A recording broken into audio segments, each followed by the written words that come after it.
Here's where it gets crazy.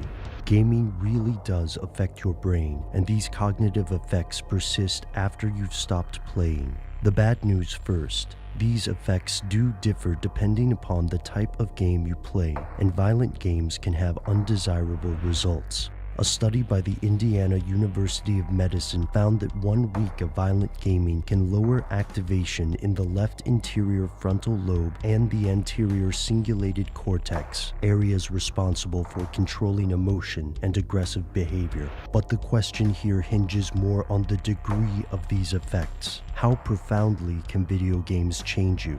It's not all bad news. Cognitive researcher Daphne Bavelet found that rather than diminishing all cognitive ability, regular gamers consistently do better than non-gamers in certain areas. Regular gamers can better differentiate between shades of gray, are more efficient multitaskers, and better at aspects of spatial reasoning. This researcher also notes that moderation is a key factor in gaming. Just as wine may have health benefits in smaller amounts and bad effects in binges, moderate gaming can improve aspects of cognition, while excessive gaming can have less positive results. Some benefits are self-evident. For example, no one would be surprised that games requiring teamwork cultivate cooperation skills, or that games may improve hand-eye coordination.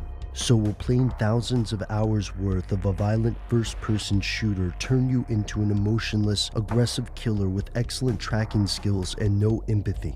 Probably not. And while the sensationalist warnings of some past blustering politicians may have garnered votes, they also oversimplified the issue.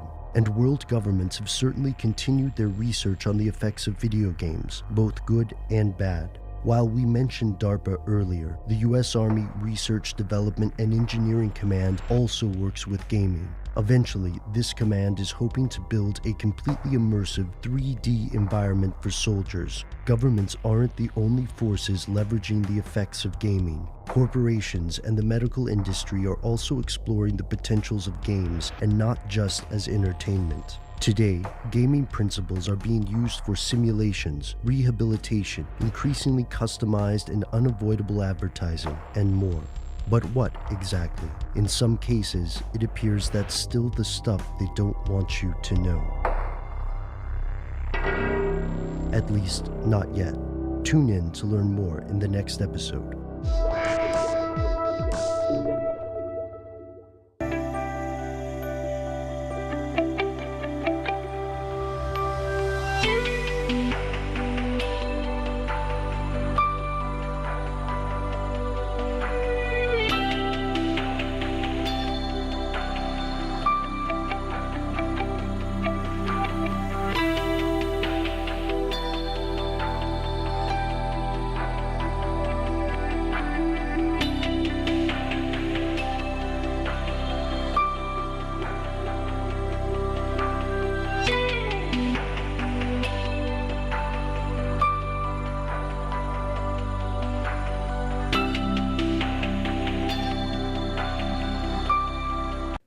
I'm going to show you some pictures, and I want you to tell me who they are. Okay. Who's that? You don't know? George Washington. Yeah? Who is he? He was the fourth president. He freed the slaves. And he could never tell a lie. Who's that? Don't know. I don't know. You don't know? I don't know. George W. Bush? Nope. That's a good guess, though. Who's that? McDonald. Ronald McDonald. Who is it? McDonald. What does he do? He was helping people at the cash register. He works at McDonald's. I love the pancakes and sausage. He brings every of his friends to McDonald's for a Happy Meal. Where have you seen him? On television, on the commercials. He's the character that made McDonald.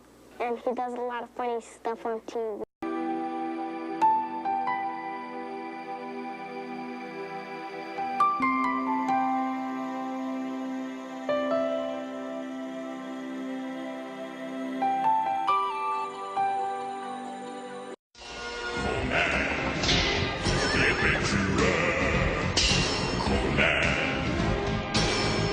Without fear, he's more powerful than any man in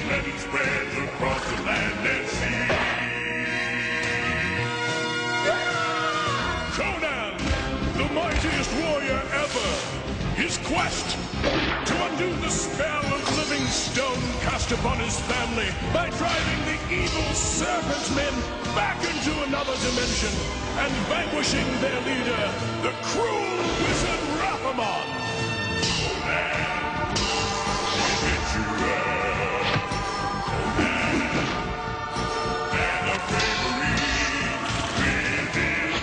Sword protecting the mightiest of warriors indeed.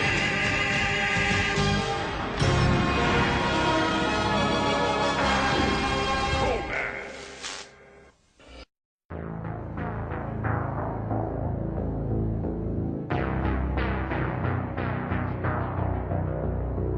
Only you can stop these servants of Set.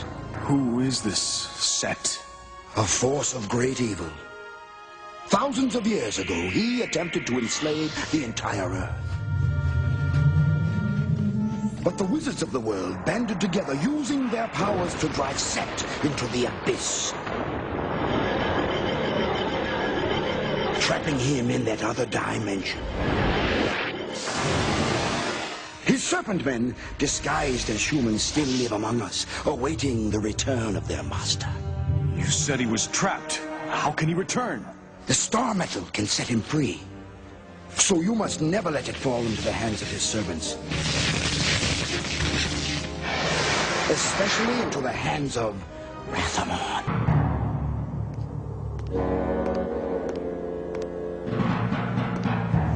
Mighty Set, I heed your call. Let your power flow through the Black Ring. Let the doorway between the dimensions be open. Enter this earthly sphere, great Set, that I may hear your command. For thousands upon thousands of years, I have waited for these stars to fall. My liberation is now at hand. How is this possible, Magnificent One? The stars are made of the same metal as the Black Ring. Behold. You must build me.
It is nearly impossible to walk through the supermarket or convenience store without being bombarded by images of celebrities acting out.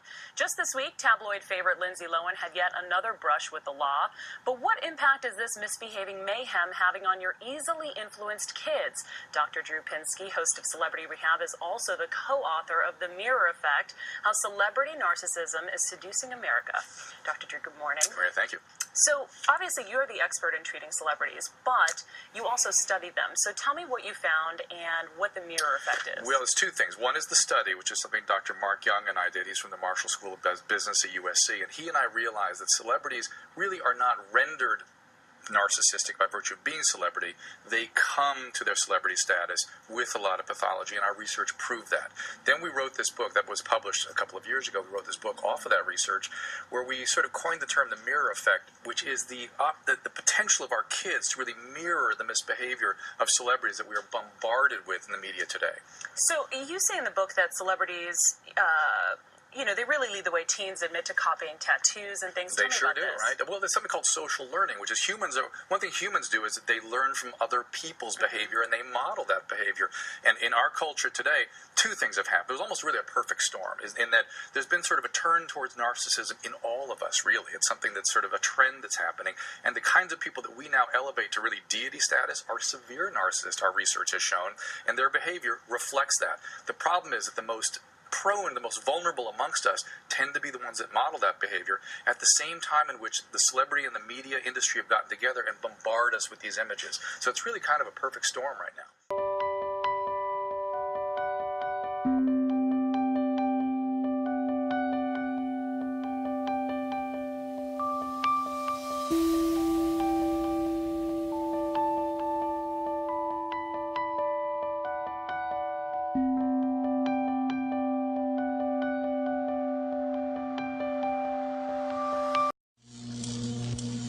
I had to ask some friends because I was hearing a lot about her, and so they told me, who she was and what she was doing. And I come from the school of thought there's just some things that the public just shouldn't know. You know what I'm saying? Like things that happen between two people, a wife and a husband, girl.